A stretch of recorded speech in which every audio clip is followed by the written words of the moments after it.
Okay, we are live. We will give people a minute to join. Perfect. 'Cause I know they don't, it's like I never know what to do. Do I go live right away or like 5 minutes earlier because then it Uh-huh. starts recording? But I'm I always think the people "I get need 5 confused. minutes, mom," I but, know, right? But people get confused because in the app it says it doesn't say join now until I go live. And until so you're I don't, actually then they're confused. They're like, "Wait, where do I join?" So makes sense. I know. Makes sense. All right, we got a couple people hopped on. You know what? Let's just get started. They can Sure. join in as their schedule fits. So today, very excited. We have Courtney Engel on, who is an occupational therapist and the founder of Rooted Together Occupational Therapy. Thank you, Courtney, for joining us. Thank you so much for Um, having me. yeah, so excited to chat with you today. So this is kind of like a newer space for me. So I Mhm. have a lot of questions, and we have whoever is on the call, please feel free to use the Q&A function or the chat function for questions. If you use the Q&A function, you do have an anonymous option. So if you want to be I don't really say the name with the questions anyway. So but if you don't want your name to show up in the chat with the question, then please use the anonymous function. But yeah, we'll just dive right in. We have just a lot of great kind of topics lined up and just super excited to chat with you. So first of all, Courtney, we just kind of start every call. Can you just kind of describe like your background, how you got into this, and kind of a quick overview of what you do for those that aren't entirely familiar with it? Sure. So I'm Courtney. I'm an occupational therapist. I've been practicing for it'll be about 8 years. Actually, this month, 8 years. Amazing. Yeah, so it's been quite a while. I got my degree at University of Wisconsin-Madison, and then I started my career. I've always worked with kids, but I started my career in Chicago, and I initially worked at a clinic there that kind of grew and helped open a new clinic within that space, and then kind of moved a little bit into management. So I sort of, split my time between management and treating, but have always had a really big passion for actually doing the clinical work. And then COVID hit and things got kind of crazy, and we moved back to Michigan to be closer to family. And in doing that, I was like, I really want to start my own thing where I feel like I can practice in the way that feels really authentic and meaningful to me, and where you kind of pull back that, red tape that you have at other companies. And I was like, I'm just going to do it. Let's just start it and see what happens. um, and so I can talk a little bit about, what OT is and what I specifically do too, because I'm sure that would be helpful. So OT falls into kind of the same category for children as like speech therapy and PT would too. But those understandably are a little bit more straightforward. PT's movement based, speech, you're often working on communication. OT is a little bit of a catch all. But what it really means, so when you're talking about occupational therapy, so occupations are what we do in our everyday lives. So when you're thinking about a kid, you're thinking about playing, going to school, learning, doing their self cares, which also includes things like feeding. And our goal is always to how do we help kids function in the best way possible? And how do we really, what I always say to parents is like, how do we make your day to day easier? How do we make your child's day to day easier and your day to day so that you guys feel like you can get through your routines and the things that feel meaningful to your family, in the simplest, easiest way possible? And so some things that are barriers that we work on in OT are things like emotional regulation. So if you think about the kids that have a hard time moving through routines, transitioning through things, focusing, and then thinking too about kids with like sensory processing differences. So kids who have a hard time tolerating, loud noises, bright lights, really stimulating environments.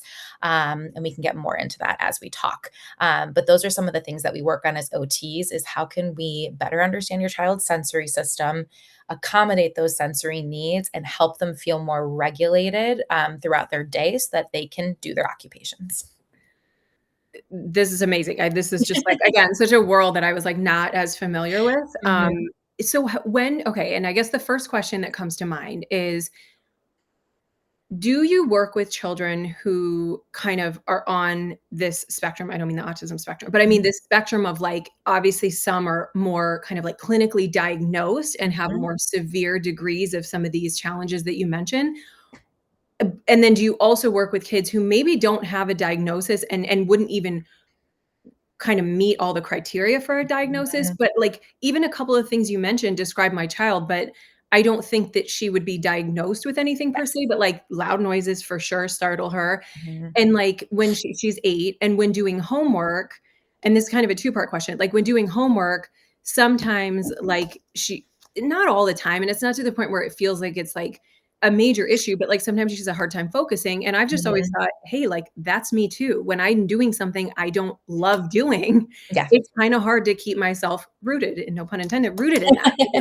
So like what like where is that a thing like that where you have kids that maybe just have like one or two and you might work with them, or like what's kind of more typical, and then what's an area, a point where you would say I might need a little bit more support, like professional support in this area?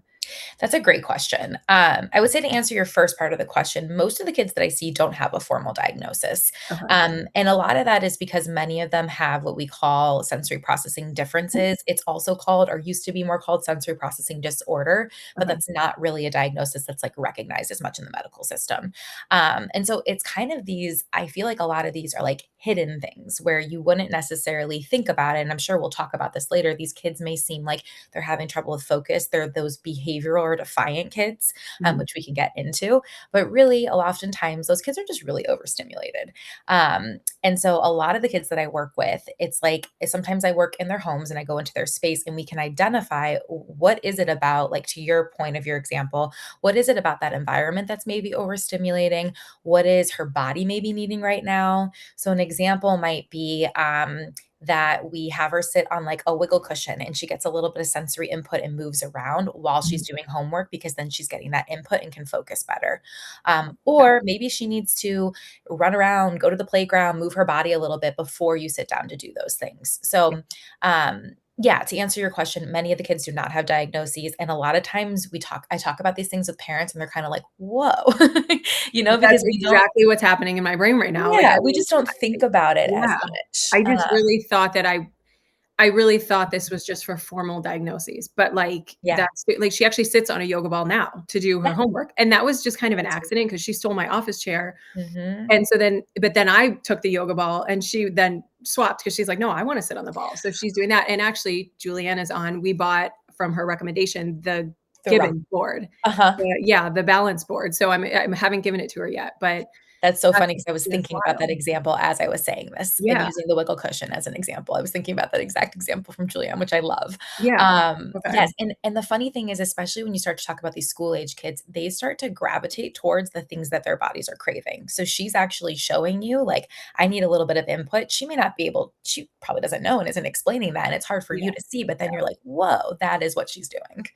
Wow, this Mhm, has really been, like, to quote Oprah, I guess, an aha moment where it's like, I don't know, it's just really shifted my perspective on occupational mhm, therapy. Like, again, my perception, having limited interaction with it, is mhm. just that it was really mostly for kids with a formal diagnosis, but, like my daughter, for example, she doesn't have any issues at school, like, no behavioral, no attention. I think it's, yeah, like, it's super interesting to, like, just think, what is it maybe in her home environment? And again, it's just every now and then, but what Yeah. is it in the home environment? Which makes sense, right? Like when you're Mhm. trying to sit down and do focused work, like you shouldn't be in the kitchen where your little sibling is running around, right? So we definitely have like tried to eh, keep her environment in, in a way that's a little more controlled and a little more conducive Mhm. to that focus, or like that's why we put the desk in her room and try to Mhm. keep it more clutter free.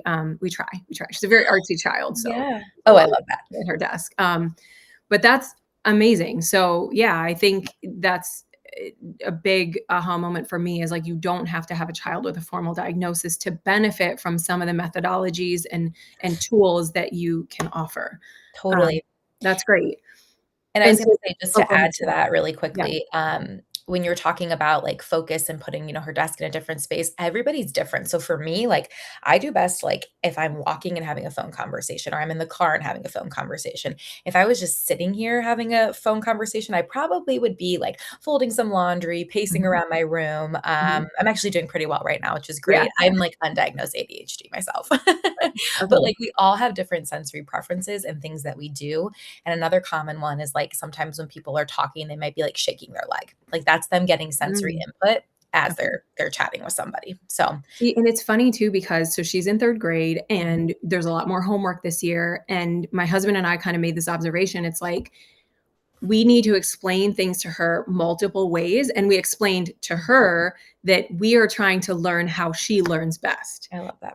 But right now it was like limited to just her learning style, and we hadn't really considered the environment as Mhm. thoughtfully, right? Like again, we were like, oh, we know you need to be in a quieter space, right? Just because that's obvious for when you're doing focused work. But we will definitely take more of that into consideration now and look at some of these cues that we can pick up on Mhm. like how is she doing now? Like, does she have any kind of physical things that she's doing as she works Mhm. yeah. So that's super interesting. And I guess along those lines, I also always thought that OT, when I knew of it, was more limited to like toddlers, like, Mm. not quite infants. I feel like it doesn't quite present that early, but toddler, not so much school age. But then I was surprised to hear from you that actually most of your clients that you work with are school age children. So can you speak a little bit to that and like how the needs for occupational therapy might change during those different Yeah. age groups? Yes. So we work with all ages, but I will say, like I told you, a lot of my kids are school aged. And oftentimes that's because parents will come to me with um, a very common concern, which is my child is going to school. They're usually doing pretty well in school. There's no academic concerns. There's no like focus concerns per the teacher. But they're coming home and they are having these huge after school meltdowns and they're having a really hard time engaging in the rest of the day. And everything is a fight. That is like a very common phrase that I get Mhm. from parents. It's like, to get ready to go to bed or to have dinner or whatever it is. It's very difficult for us to get through those routines. And so what that usually tells me, and obviously I have to meet the kid, but we're talking some kind of maybe sensory processing and some kind of emotional regulation difficulty. And what that child is probably doing is at school, they're doing something called masking all day. So they're Mhm. holding it together because they, see the expectations in the classroom, they see what the other kids are doing, and a lot of times the kids I work with, they can meet those expectations. Yeah. But you always have to think about at what cost. Because if you think about it as like, think about, a cup full of water and like as they're Mhm. going through the day, like they're depleting that water as we go down and then they come home and they have nothing left to give. And so even like the tiniest expectation that may feel like, oh, all we asked them to do is get their homework out of their bag or it's time to come sit down for dinner can result in this, big moment of dysregulation. It's because it's actually a buildup of all the things during the day that they were just getting through. Mm. And so that is why I think a lot of times parents reach out to me because they may not notice this until they start to see their kid go into a more like structured setting. And on the other end, some parents experience that way sooner, having a really hard time getting through their day with their toddlers Mhm. or with their 3 or their 4-year-old. And again, everything is just it's hard. It's tricky. It results in a meltdown. It feels like whenever I ask parents, I'm like, is there anything specific that's seems to like trigger those situations? A lot of times I get the response of like, no, it's everything. Like I can't pinpoint one thing or Yeah. another. And that to me is usually like sensory emotional regulation that we need to dig a little bit more into. Got it. Mhm, The after school meltdown is interesting for the school age children. mhm. What would you say? Because that actually seems like one where, again, if there's maybe no formal diagnosis there, like what are just like a couple of things that you would recommend if that's is something that a parent is dealing with? What Yeah. is a good kind of best practice or thing that they can implement right away that might help with those meltdowns? Yeah, that's a great question. It's obviously different for every kid. I think the first thing for parents is to kind of take a step back and think about, okay, this is probably not just this moment. There's probably something or a series Mhm. of things that happened at school today. So this is probably a buildup of their day. And maybe there were a lot of demands and expectations on them at school. Mhm. So I think that's the first thing.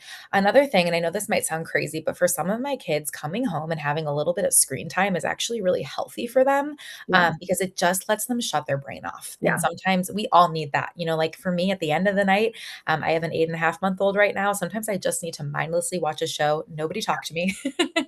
Just let me reset. So sometimes that can be healthy for some kids.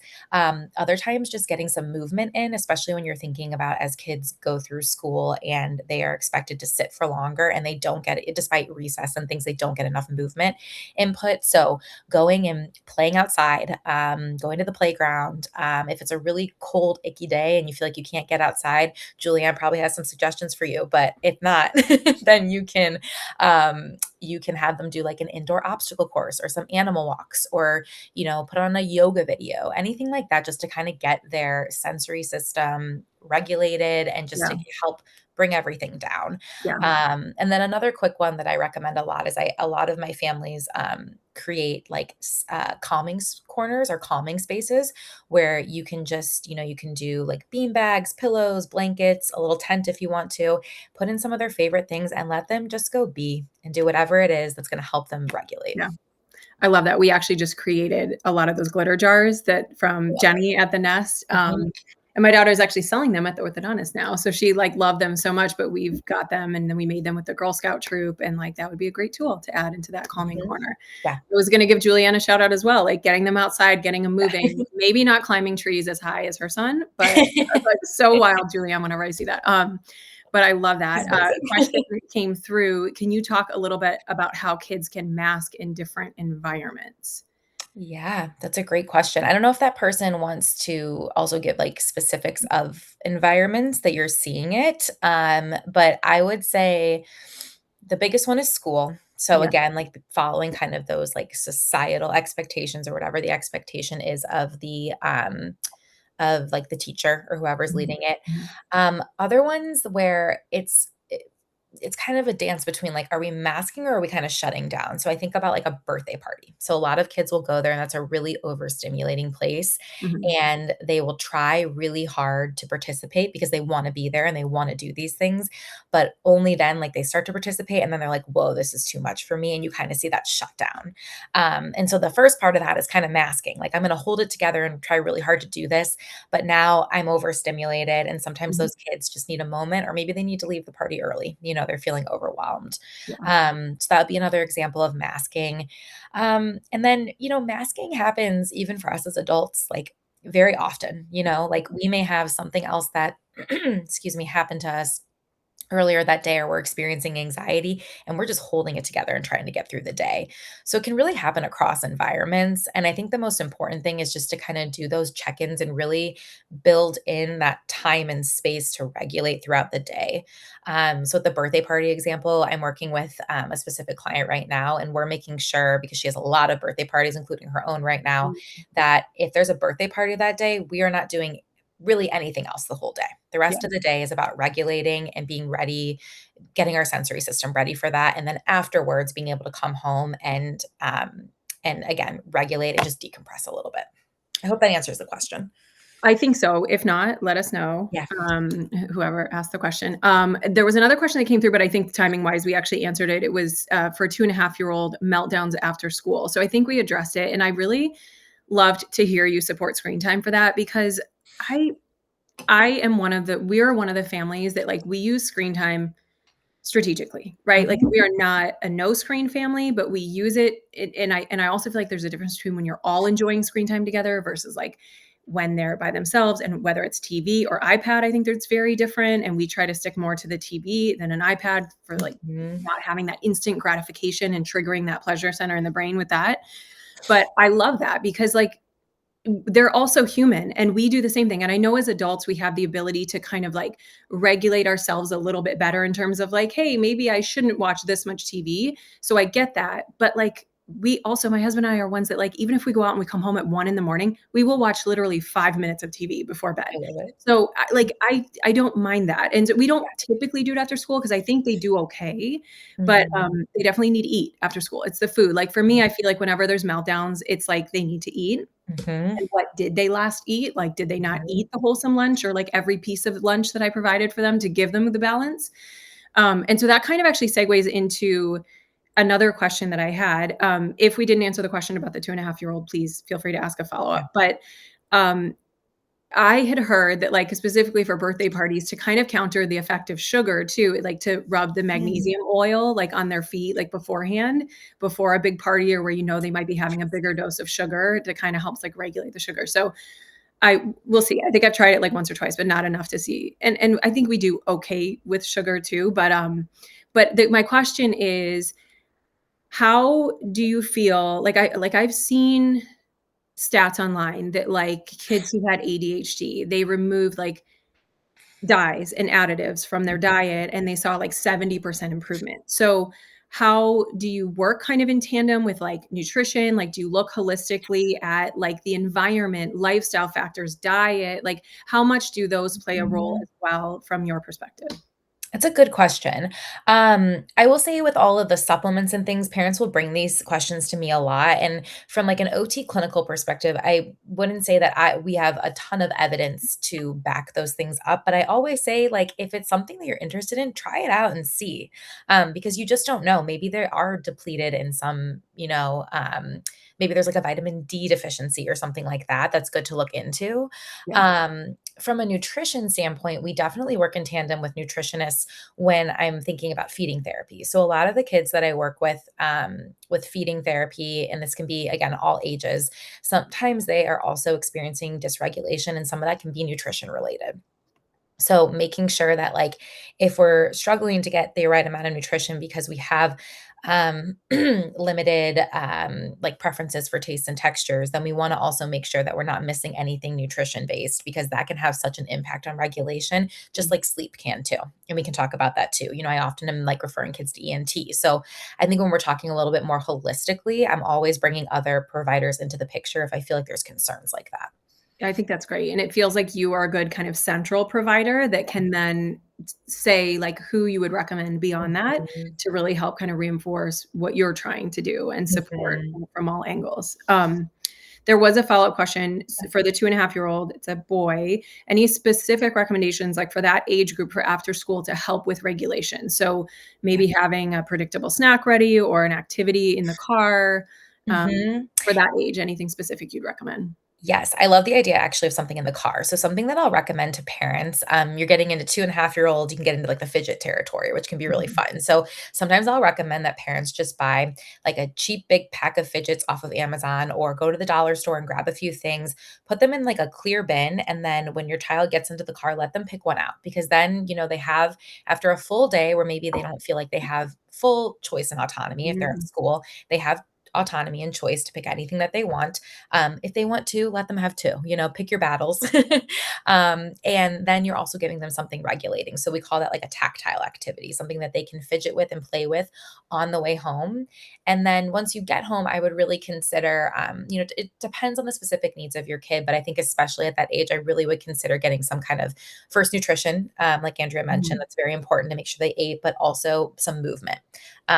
Because I think that that can be a really big missing piece for a lot of those kids too. Yeah, Another thing that can really help at that age, as long as they're safe with it and they're not putting a lot of things into their mouth still, is doing some kind of tactile activity like playing with kinetic sand. I'm a big fan of Floam. You can find that on Amazon or at yeah. Target. Yeah, and that's like a cleaner one too that's not going to get everywhere.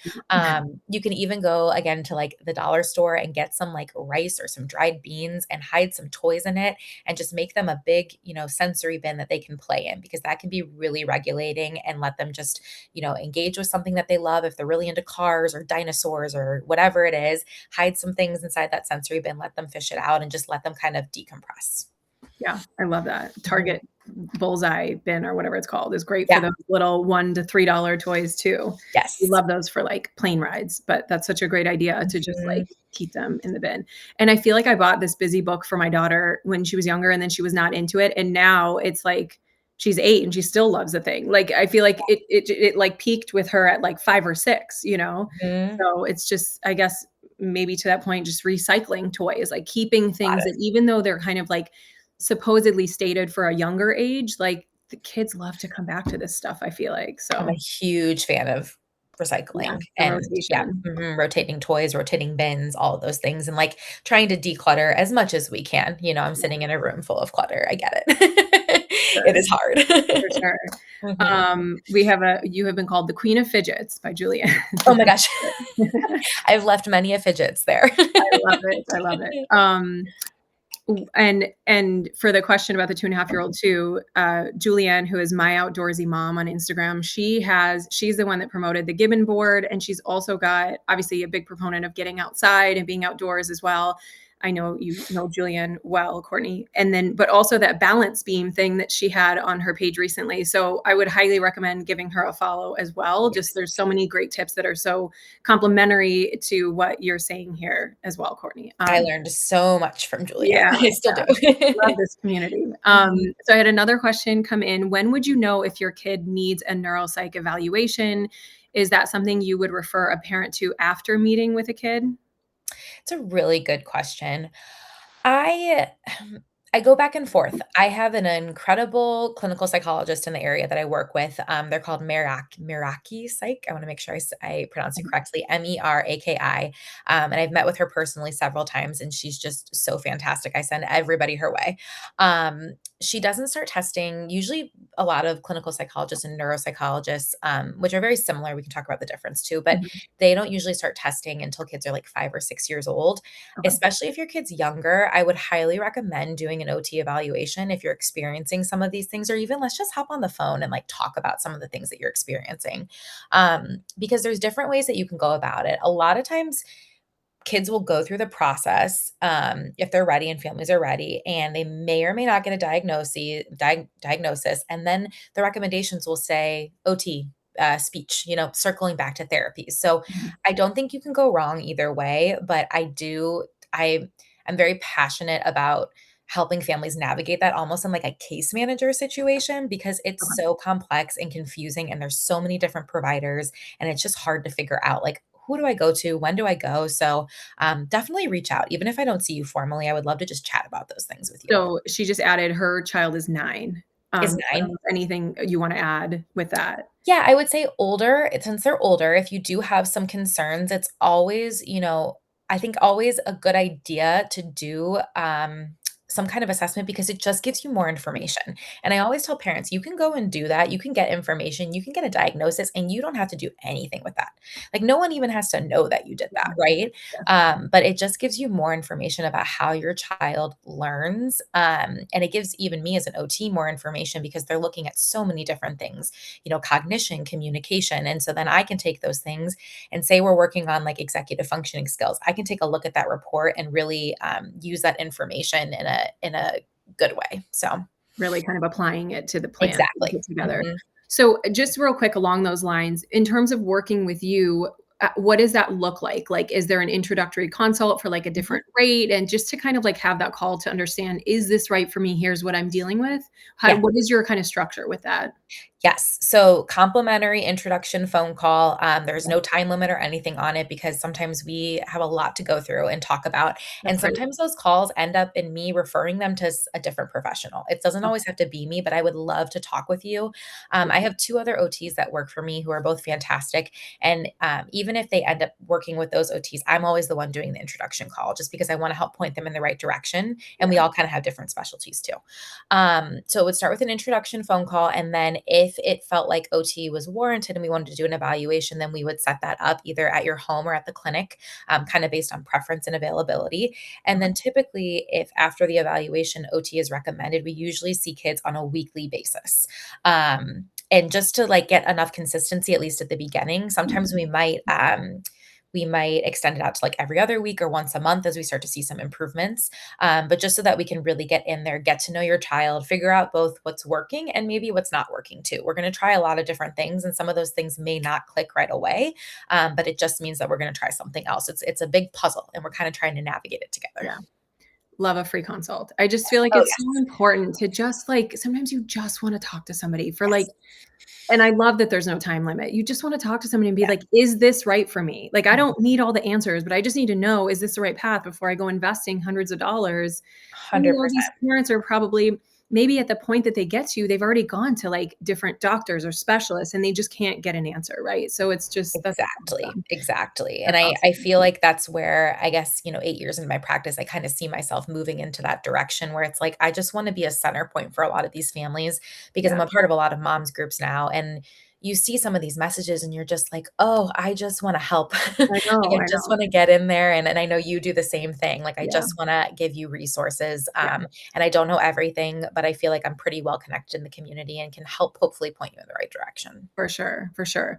So I have a question then in terms of like the progression of, like, let's say you see children who are, toddlers, like, maybe not quite like speaking a lot yet, not quite, maybe newer to solids, like a year old, let's Mhm. say. Like, do you see if you work with them with these issues, like, are they pretty isolated, or do you see that then maybe these issues, if not addressed, might turn into some of these issues that you're seeing in the school age children? Like, what Yeah. is the correlation or connection between some of these things that might show up earlier in life and how they might persist, or, even into adulthood? Like what's Yeah. kind of the life cycle of some of these challenges? It's a great question. So I have this conversation a lot where, like, as kids grow, their sensory systems grow with them and they change and they reorganize. So something that your child maybe struggled with when they were in toddlerhood may be something that isn't an issue as they get into Got school, it. being Mhm. school age, but then vice versa. Something that was never an issue could be coming up. So I have some kids where it's like they were great feeders, parents will say, at like 2, 3 years of age, and now we're 5, 6 years old, and we have, a limited diet of about 10 foods. And so maybe there was some like oral sensory stuff that started to come up Mhm. as they grew Mhm. and, developed. I would say from an emotional regulation standpoint, if you're seeing those things from a young age, we're always advocates of early intervention because we know from neuroplasticity, they used to say 3, now they're saying up to 7. We can make so much change at those young ages. So I Mhm. do think it's worth it, like, if you're experiencing those things with your child at a younger age, just to get a consult, and get an opinion to see if there's some things that we can do. But there are things that kids do naturally grow out of too. Yeah. And I love, like, I mean, I love working with a lot of ages, but I would say like that 4 to 6, maybe even 3 to 6 range is so fun for me because you see hopefully the improvements from OT, but you also just see natural development at play. And you're like, this child is really just growing into themselves, Yeah. and better understanding their own body and able to regulate, more easily. Got it. Yeah, I love that. I mean, are there things that parents can do without stressing out about it too much, but, like, things that they can do to maybe, because I guess I'm feeling like some of this is nature and some of it's nurture, Mhm. right? Like, Yeah. and so, for the nature part or the nurture part, are there things parents can do to help set themselves up for success and maybe avoiding the potential for some of these issues? Like, for example, I know, baby-led weaning versus Mhm. purees, like, and how that could manifest into, like, textural issues or not. Like, what Yeah. are some of the recommendations you have as far as, like, maybe trying to put themselves on a path where they're just Yes. best chance of success at maybe not having to address some of these issues down the line? That's a great question, and this is very relevant for me right now because I have an 8 and a month 8 and a month, 8 and a half month old, and I was just talking with Andrea, everything changes when you have your own kid. If you work with kids and then you have your own kid, everything changes, and so I'm kind of experiencing it firsthand now, and then also working with quite a few kids right now on feeding too, and so if we're talking specifically about feeding, there's no right way to do it, fed is best, but, I use a blend, it's called the Bliss model, so it's like a blend of baby-led weaning, and then I still do purees, things Okay. like, yogurt and applesauce. But I think it's really important when we're thinking specifically about feeding to promote independence as much as possible. And that's where a lot of those baby led weaning techniques come in. Obviously, you need to make sure that you're keeping a very close eye on them because we want to Mhm. make sure there's no choking hazards, but giving them a chance to really explore, get different tastes and textures into their mouth, and just expose them to as much as you possibly can from a young age. I think that that's the most important thing. And I think too, there's a really, um, what I'm learning as a mom now is like there's a lot of benefit to just letting your child figure it out on their own. So at Mhm. first, I'm kind of, if he's not bringing something to his mouth, I'm so quick to try to do it for him, but he doesn't want that. So, like, I think the more independence that we can give kids, the better. And at the same time, if you're noticing that they're struggling consistently after you're trying this for a while, seek out some help too. Mhm. Don't be afraid to do that because, especially with feeding, I just recently evaluated a kid that had been struggling for several months. All we did was an evaluation. I gave parents some different tips and tricks, and he's eating like everything now. So Wow. there's so Yeah. much that we can do and change at such a young age. So don't be afraid to reach out if you feel like I just need some support with this. Yeah. That's great. Mhm. Another question that came in, with the holidays coming up, do you have any tips for navigating larger family gatherings? My son, who's 2.5, acts like a different person in large, unstructured social settings, but the minute we leave, he, quote, comes back online. It's very odd. We wish he acted the same way at home that he did at other people's homes. And I will admit, I see this with my own kids too. I think they just get Mhm. maybe a little bit overwhelmed or like they just get a little bit shy too. Yeah, and I think I do have suggestions, but I think first to help reframe that a little bit. So when you said coming back online, I actually really like that Mhm. analogy. A lot of times when we're talking about that masking, even from a young age, what's happening is when he comes home with you and leaves, he's now in his super safe space to feel like he can let out those emotions and those feelings. Not to say that it's easy because I'm sure it's not, Yeah, but it's actually showing that he feels super safe with you versus in some of these other bigger situations, he may be kind of holding it all together to get through it because he may see other kids or even adults doing that same thing. yeah, Um, so as far as strategies, I would say like before and after those gatherings, trying to do some of this regulation stuff and really having, intentional time to get that movement in and maybe do like a tactile or sensory bin before you go, or even bring it with you while you're there. Like mhm, let him kind of regulate while you guys are there. I think it's good to have some of those sensory activities too. And then I would say for afterwards, family gatherings, especially around the holidays, are a lot. And I think we all feel that a lot yeah, of times, no matter how much we love our family and our friends. I think that really taking expectations off of yourself and off of him when you leave that gathering, and maybe this is a time if you guys do screen time to like let him just decompress and do that, and just know kind of going into it that after those gatherings he may just be really overstimulated and overwhelmed. And so the more that we can help and do things to help us get through do things for him to get through the rest of the day, that's okay, yeah, or like if he's really wanting to watch a specific show or play with a specific toy, that's kind of the time where it's like, okay, this is we know you had a really big day and we're going to kind of let that slide, and like I said, sort of picking our battles too. yeah, And it's tricky obviously without knowing him to give specific recommendations, but please feel free to ask follow-up questions or reach out too.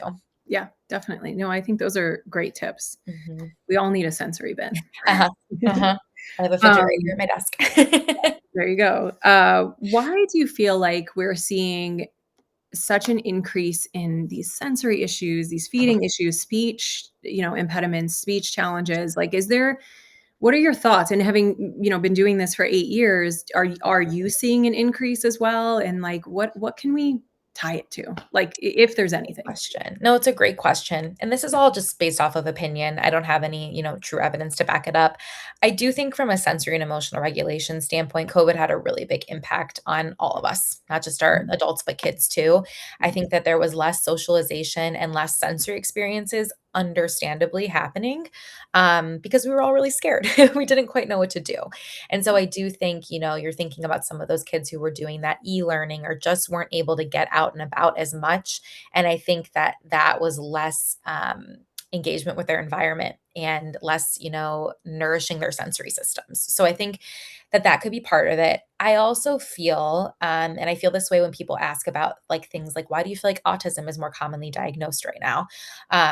I actually think we just have a lot better understanding. I think that a lot of these issues have been around forever, but at least for myself, like I grew up in a very kind of compliance based time, this is the food that we're having for dinner, you're going to eat it. These are the expectations at school, Mhm. we're going to follow it. I had lovely, nurturing, fantastic parents. I do. But, it was just kind of like they Just a even say different it. It's like approach. this, yeah, Yeah. this is just what we did. Nobody knew any differently. And my mom talks about one of my brother's friends who at the time was really struggling and was doing OT, but nobody really knew what it was. Nobody Mhm. was talking about it.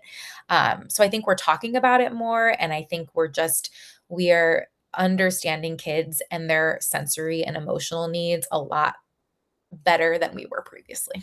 Yeah. And I Mhm. also just think like the aha moment that I had on here too, it's like we just think kids are so resilient, and to a degree they are. But Mhm. like I said, they're also human. And it's like we can't expect ourselves to have all these tools to help us and that the kids wouldn't need some of that, right? Mhm. I mean, I feel like they would especially need it because this world is huge and they're so small and they're seeing so much of this for the first time, like dealing with homework, dealing with this and that. So I think Yep. bringing in a professional to help adjust to these big changes, to these big milestones in life or in school is is can be really valuable too. So, yeah. Absolutely. Mhm. Um, so one of the questions we had too is families, like siblings, like other members of the family. How can they help support? Like, do you work with the families as well? Like, do you work with the siblings to help maybe younger or older siblings understand how to better interact and support their sibling who might be dealing with sensory or emotional regulation challenges? Yes. So I'm very passionate about this. And this was a big thing. Like, even if you look at my website, I'm talking about the family and the whole system because we're working with everybody together. So there are things that we do, like working on play with siblings and helping play in, a safe way, or educating parents on what they can do in those moments. So I have a girl that I'm working with right now who's so spunky and amazing. And when she gets overstimulated, something that happens is she's a little bit more aggressive towards her sister. Mhm. And so I'm educating, mom and her sister about what do we do in those moments. Like, we want to try to keep everybody safe. So the best thing that we can do is kind of remove them from the situation, let her regulate, and then only once she regulates through co-regulation with you and different strategies, then Mhm. we can talk about it, and talk about what we could have done differently and how we could have let out some of that anger, or sought sensory input in a different way. So it's a lot of educating families. And my clients can speak, Julia could probably speak to this. I often stay way after, but longer than I should, because I Yeah. just want to talk about all this stuff. I'm working with your child, but then afterwards, I want to make sure that we have plenty of time to go over everything that we were doing and talk about strategies. And again, talk about what worked and what's maybe not working, Yeah. so we can troubleshoot. I love that. That shows Mhm. how passionate you are and what an amazing provider you are. You truly care, and that's great. You mentioned something. I read this book when my oldest was 2, so about 6 years ago, No Drama Discipline. Ooh, mhm, And it's a really good one because it talks about more the science behind how their brain is developing and how the different neural pathways are being developed between the upper and lower. But see, it's like I'm bad yeah, at the retaining it. upstairs The brain and the upper, downstairs brain. yes, Yep. okay. And so it basically says like when you really should try not to discipline in the moment. Like let them calm down. So it's connect and redirect. Mhm, And then when they're calm, then you try to connect with them. And because when they're fired up, when they're in that mhm. fight or flight, when they're agitated, they are physically unable to make those pathways in their brain. So if you're doing it when they're a little bit more grounded, a little bit calmer, they are building those pathways so that when a similar situation happens in the future, they now have this pathway that they can rely on because they've learned how to deal with and address that situation. And so I just loved that because it was just very like science driven in terms of like this is what it just helped me visualize what's happening in their brain. And I remember that and I've used it. And so it's a great book that kind of supports what you're saying, Courtney, that I think everybody with younger children should read because it helped when like my daughter was in that age where everything was no. And so Mhm. like 2-3 years old. But it's a great book. I I feel like you just became an OT. Yes, I love my everything goodness, that you just you have said. inspired me. No, it's great. And just really quickly on that note, if Yeah. we have a second, I just wanted to give some more recommendations for families. So, Good Inside by Dr. Becky Oh, is a yes, really good read one. that one So I have this too. right here with me. Great And one. then The Whole Brain Child is, I think, very similar to what you were just talking Okay, it's about. the same authors. Same authors. It's Yep. the So same, they're yeah, No Drama, Discipline, and The Whole Brain The Child, I Whole Brain think. Child. I'm Yep. pretty sure. Yeah, Yep, and they talk about that upstairs brain and the downstairs brain, yeah. and I don't know if it was directly from them, or if I heard this from another, like, education course that I took, but one mantra that I always think about is kids do well when they can, and so when we're talking about defiance or things, oftentimes it's not defiance, usually there's something else underneath that, Mhm, and so always thinking about what is it right now that maybe is making it hard for them to do well? Is it that they're not regulated? And to your point, like not disciplining in the moment and instead working on, we call it co-regulation, which is using mhm. yourself as a regulator with your child, which we do all the time, probably without even realizing it. Um, and if you follow me on Instagram, I actually have a post about this, and there's just like tips for co-regulation. And this might help the 2.5-year-old that we were talking about. But Yeah, getting down on their physical level, like being right there with them, meeting them at wherever their eye level yes. is, really minimizing your language, like you were saying. co-regulating by modeling techniques, so taking deep breaths yourself instead of asking them to take deep breaths, you're just showing them, and then most important of all, just reminding them that they're safe and they're okay and that you're there for them, Mhm. would be really big co-regulation techniques, and I think very similar to this book that you were talking about. I loved Good Inside. I mean, I knew of Mhm, Dr. Becky, but one of the things that, kind of that stuck out to me that's aligned with what you're saying is because I've discovered I have deeply feeling kids, like she said, mhm, I have very emotional kids, which tracks. I'm a very emotional person as well, mhm, but it totally reframed my perspective when she talked about how I need to show them that they're overwhelmed by their emotions, mhm, and I need to show them in my response to their emotions that I'm not overwhelmed by them.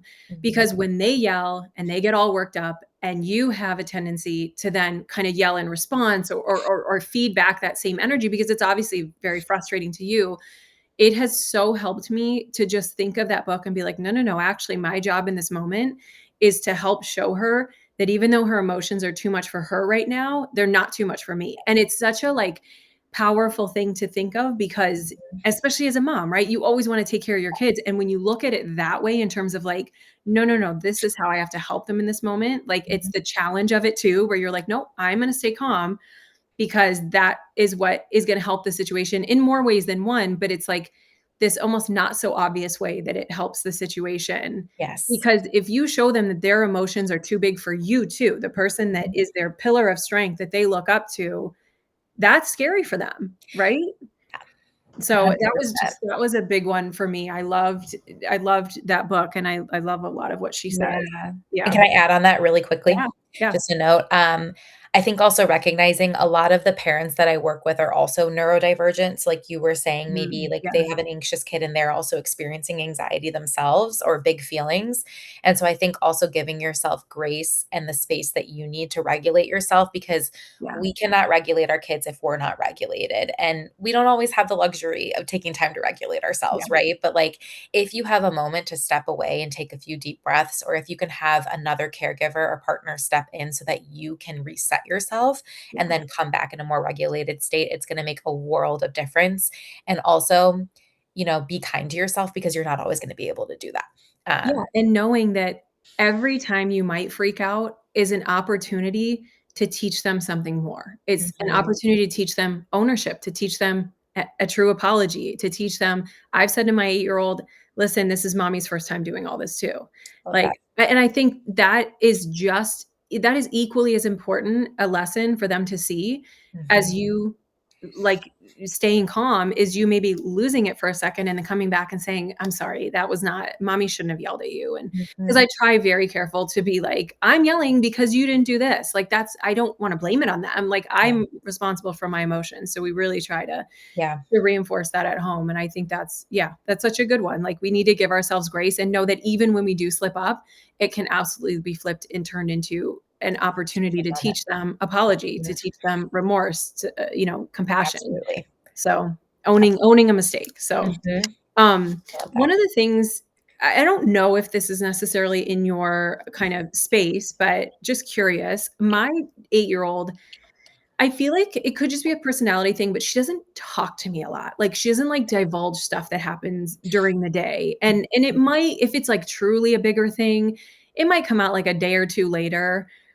What is the best way to, do you deal with this? Like, is this kind of under your purview? Like, 'cause I've tried to I don't wanna, like, push too much, but Mhm. I don't know if it's just because she doesn't think to tell me things, there was a kid that, like, once, like, smacked a stick on the teacher's desk. Like, Mhm. you would think that that would be a pretty jarring experience that she would come home and be like, "Mom, can you believe this happened today?"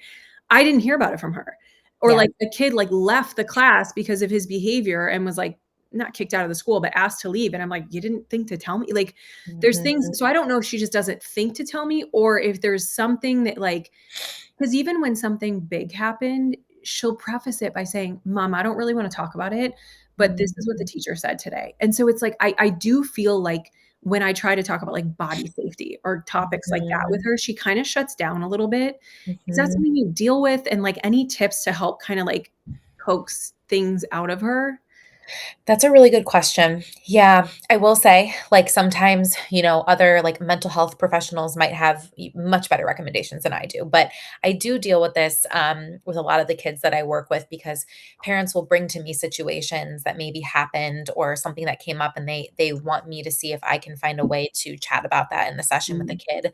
I will say, engaging in some of these sensory activities while you talk can be helpful. So, like, doing a sensory bin, or sometimes I know she's a little bit older, but for some of my kids, if we hop on a swing and we're swinging, it's a little bit easier for us to talk about our day and some yeah. of the things that came up. And then, You're, like, redirecting the attention toward that because maybe, exactly. like, the eye contact or, like, the focus on the conversation makes them a It's little like more a comfortable. yeah, I Yeah, think it can be okay. a lot for I get them. that. I think Yeah, also recognizing that maybe something was a little bit dysregulating or overstimulating for them during the day, and they don't wanna revisit that, yeah. because now they're home and they're in their calm and safe space, so that could be part of it too. And then for a lot of the kids that I work with, we find different ways to talk about, we call it, like, our levels of arousal, which is basically another way of saying our levels of regulation. So, for example, I wish I had it with me, I don't, but there is like a meter that I use from something called the Alert program, and there's different colors that correspond to different states of regulation. So, for example, and we talk about how like our body is like the engine of a car. So Mhm, sometimes we're moving really fast and we're feeling really revved up, and maybe that's when we're like angry or overexcited.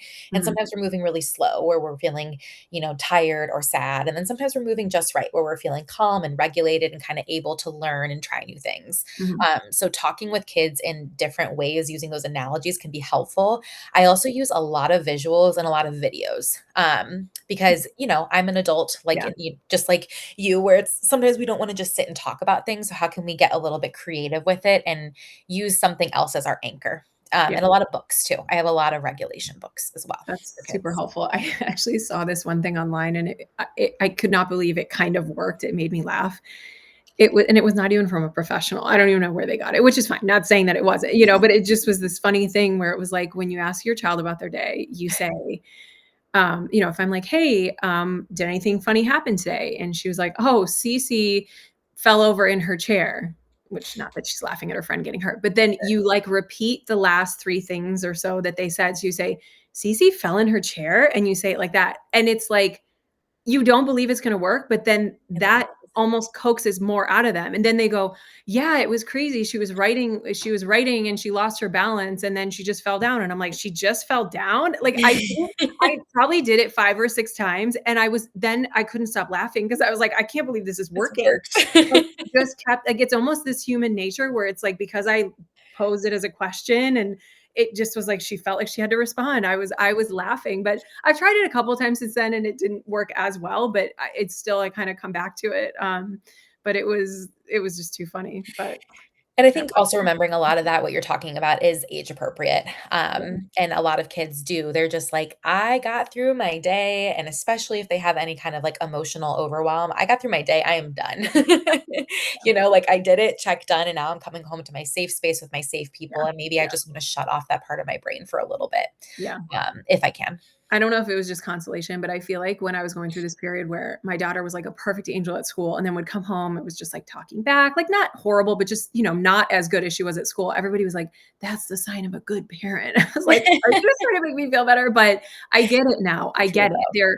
They're Mhm. put together all day and they come home and they know that they are loved unconditionally Yes. and that they can just let loose and like be whoever and say whatever for the most part. And that like at the end of the day, it's not that we don't discipline them, but they just know that, like, we're never gonna stop loving them, and Yeah. so it's, 100%. yeah, it was some consolation, but, Yeah, absolutely. um okay, we had another question. So for the mother of the nine-year-old, any book recommendations for parenting girls with ADHD?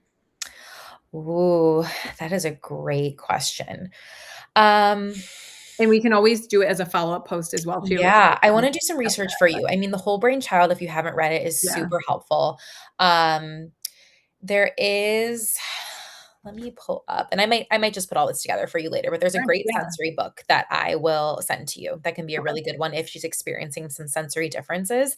And let me do some more research too, because, yeah, I'm a big fan of some of for more like regulation based, some of these things, yeah. but for parenting an ADHD child, let me look into it a little bit more. And we'll definitely have like a not quite a transcript, but I'll do a summary and Mhm, post that, and I can definitely follow up with like a list and links out to resources, mhm. and then we'll of course have the recording posted after. But yeah, I'll definitely do that. One final question, can you talk a little bit about the difference between mental health services for children, Yes.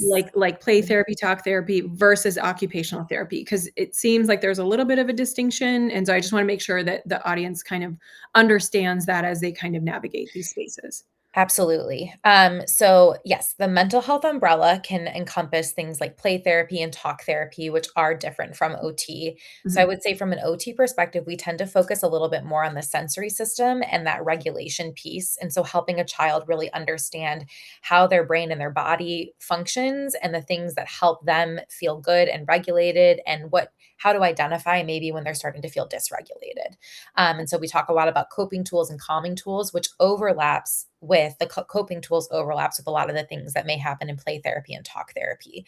Um, I would say in true play therapy, there's not a lot of therapists that are actually, at least in the state of Michigan, that are actually certified in play therapy. That's a little bit more rare, but in true play therapy, it's extremely child directed. And not to say that my work isn't, but I would say that I tend to bring in a little bit more like resources and activities and things and mhm, kind of lead different things that I want us to work on.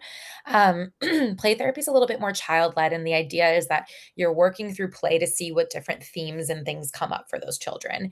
And so it depends on your child, their age, some of their concerns, but I will say that sometimes at a younger age, especially when we're talking about like toddlers, even into like school age, elementary, mhm, sometimes OT can be a good route to try. And then if we feel like we need to bring in any type of mental health therapy in conjunction, we can. And that can be helpful because then we can collaborate with the mental health therapist too. But I do think at that age, it's very important for kids to start to become more connected to their bodies. And I mhm. think that that's kind of a true distinction between OT and talk therapy, Got it. or mental health therapy. And mental health therapy has a very important space for a lot of the kids that I work with. And Mhm. I do recommend it for a lot of the kids And that I when see.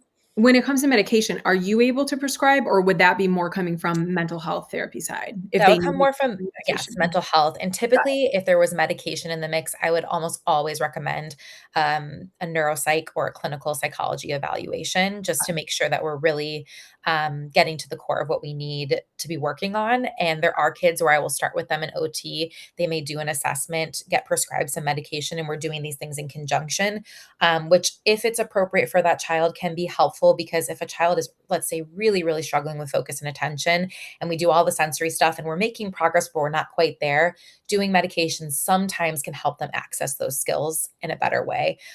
Just like with, for myself, I take anxiety meds. It helps me better access my coping tools because I'm not, Mhm, in that fight or flight as mhm. often. Got it. Yeah, that makes sense. Okay, I think we're pretty much at time, but we covered, like, a lot of the questions that I had written down. I think this was a wonderful chat. I feel like So too. the big takeaway for me was just, like, you don't have to have a formal diagnosis to benefit from a lot of these tools that you can provide. So I think that's fantastic, and I'm definitely gonna keep some of that in mind and maybe even reach out as my daughter kind of, like, navigates these kind of higher grades and just knowing that you're there to help support if Time. needed. So that's awesome. Yeah. Any final remarks or any kind of closing remarks that you wanna share, Courtney? I'm just really grateful to be a part of this community. And like I said, we moved here, gosh, it'll be almost 3 years ago. And just to meet more people like you and learn about other providers through this platform has been really awesome and really meaningful. And I'm just Yeah. really grateful to you. So thank you. Yeah, well, we're glad you're here. Thank you. And I just think I can't wait to share this because my feeling is that maybe there are quite a few other people out there like me who really just kind of thought it was more you had to have this formal diagnosis to Mhm, really, which doesn't necessarily make sense. Like, of course, you can mhm. support anybody. So I'd love to help kind of spread the word. And yeah, we're grateful for you and all that you do. And thank you so much for Of coming course. on. I'm gonna grab a quick thumbnail. If you can we'll just smile at the camera because it's Sure. been trying to capture us like when we're not making weird faces as we're talking. Let's do So one, it. 2, 3. Perfect. So, all right, thank you again so much for joining. Of Thanks course. everybody for hopping on, Thank you guys and and happy holidays. yeah, same to you. We'll get this recording posted right away, but then usually it takes me a day or two to kind of do the transcript. So I'll wait to post it until you provide any additional, like, resources that I Sure. can link out to, and that way we'll just post it all together. So, Sounds great. Perfect. I have one more chat. Mhm. Oh, "Thank you so much," says one of the participants. Of This was course. great. So, Of course. I'm glad you awesome. could join. Thank you again, Courtney, and happy holidays. We'll chat Thanks, soon. you too. Okay, Alright. sounds good. I Bye, guys. didn't know if you wanted me. Mhm.